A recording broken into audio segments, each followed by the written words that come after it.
Okey geng, kereta ni lepas tukarnya EV, aku tak bubuh gula pun. Aku bubuh ayak bukit.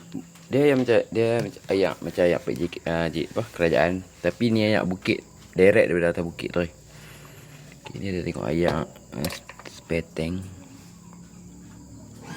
Kotak tu sebab tank. Okey. Ayak tangki. Sat kita try isi ayak bukit buah botol. Kita tengok ayak tu kotak tak. Okey, aku dah isi ayak bukit tak buah tu. Kita dah start kereta. Okay,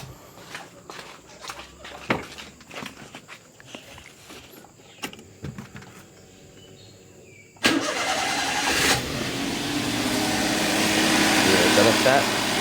Kita try ubuh botol ni, tengok dia kotak tak kotak. Okey, okay. So ayak bukit ni ayak semua jadi dia tak ada klorin ke apa, tak ada. Okey, kita tengok ni. Kotak tak. Ni 100% ayak bukit lah. Aku tak pakai coolant ke apa, tak ada. Bukan ayak yang ada klorin. Ayak memang semua jadi yang orang buat.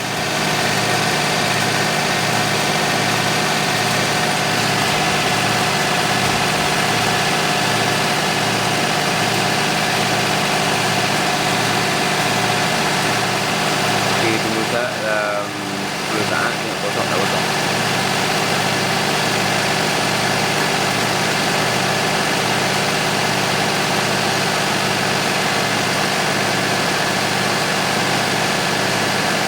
Okey ngam guys, tak ada kotak. So kita biar bubble keluar tu. Memang ayak tak kotak. So siapa-siapa yang ada ayak bukit kat rumah tu boleh bubuh lah enjin. Sebab aku dah buka pack tadi.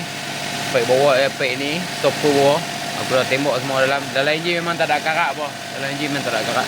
Dia keluar ayak pasti. Okey, mantap kan.